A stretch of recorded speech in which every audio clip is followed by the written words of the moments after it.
যে তৃণমূল কংগ্রেস ওনাকে কি কি প্রতিশ্রুতি দিয়ে দলে যোগ দিয়েছে। 2026-এর লোকসভা নির্বাচনে বিষ্ণুবাবুর তৃণমূল কংগ্রেসের অন্তর্ভুক্তি, তৃণমূল এবং বিষ্ণুবাবু একই সাথে দুজন ডুববে।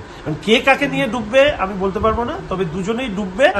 বিষ্ণুপ্রসাদ শর্মা বেশ কিছুদিন যাবৎ ও পরিষদীয় দল এবং দল থেকে নিজেকে কিছুটা বিচ্ছিন্ন করে রেখেছিলেন। 2024-এ তিনি বিজেপির প্রার্থীর বিরুদ্ধে দাঁড়িয়েছিলেন লোকসভায়, দাঁড়িয়ে 7,000 ভোট পেয়েছিলেন 7টা বিধানসভা।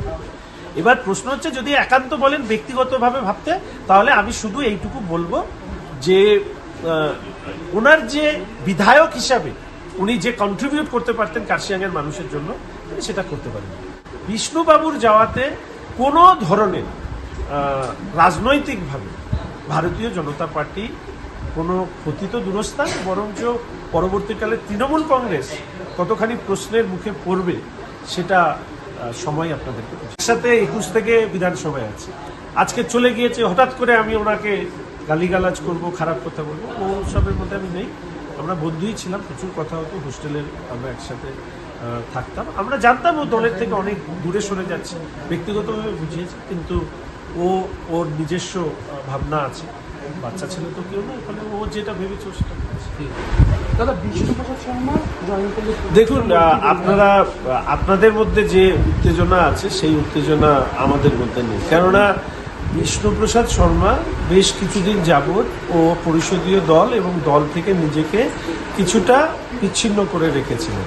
2024 সালে মাননীয় রাজু বিস্তা আমাদের সাংসদ, তার বিরুদ্ধে ভোটে দাঁড়িয়েছিলেন। 7টি বিধানসভা মিলে একটা লোকসভা কেন্দ্র হয়, সেখানে 7,000ও ভোট পায়নি।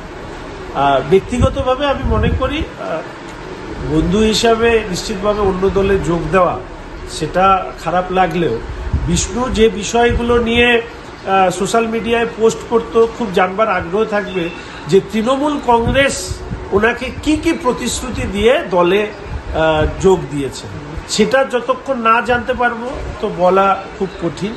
এবং তার পাশাপাশি আমি আশা রাখি যে বিষ্ণুবাবু তার যে নতুন রাজনৈতিক জীবন শুরু করতে চলেছেন, সেই রাজনৈতিক জীবনে প্রথমেই যেভাবে লোকসভা নির্বাচনে বিষ্ণুবাবু তিনি কি বলবো প্রায় মাটিতে মিলিয়ে গিয়েছিলেন, ঠিক একইভাবে 2026-এর লোকসভা নির্বাচনে বিষ্ণুবাবুর তৃণমূল কংগ্রেসের অন্তর্ভুক্তি, তৃণমূল এবং বিষ্ণুবাবু একই সাথে দুজন ডুববে।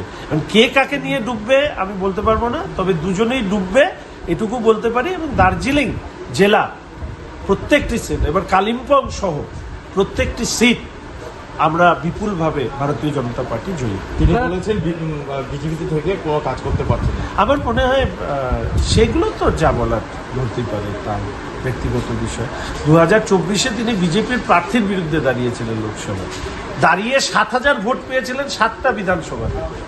এবার প্রশ্ন হচ্ছে, যদি একান্ত বলেন ব্যক্তিগতভাবে ভাবতে, তাহলে আমি শুধু এইটুকু বলবো যে ওনার যে বিধায়ক হিসাবে উনি যে কন্ট্রিবিউট করতে পারতেন কার্শিয়াঙের মানুষের জন্য, সেটা করতে পারেন।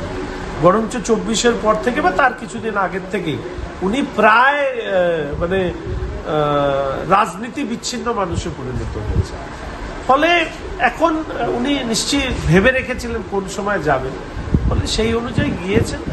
বিষ্ণুবাবুর যাওয়াতে কোনো ধরনের রাজনৈতিকভাবে ভারতীয় জনতা পার্টি কোনো ক্ষতি তো দূরস্থান, বরঞ্চ পরবর্তীকালে তৃণমূল কংগ্রেস কতখানি প্রশ্নের মুখে পড়বে সেটা সময় আপনাদেরকে বুঝিয়ে। তিনি আরেকটা জিনিস জানিয়েছেন যে টিকিটের জন্য যাননি, মানুষের জন্য কাজ করার জন্যই গিয়েছেন। করুন, মানুষের জন্য কাজ তো অন্য দলে না গিয়েও করতে পারতেন, সমাজসেবী হিসাবে কাজ করতে পারতেন, অন্য কোনো সংস্থা হয়ে কাজ করতে পারতেন।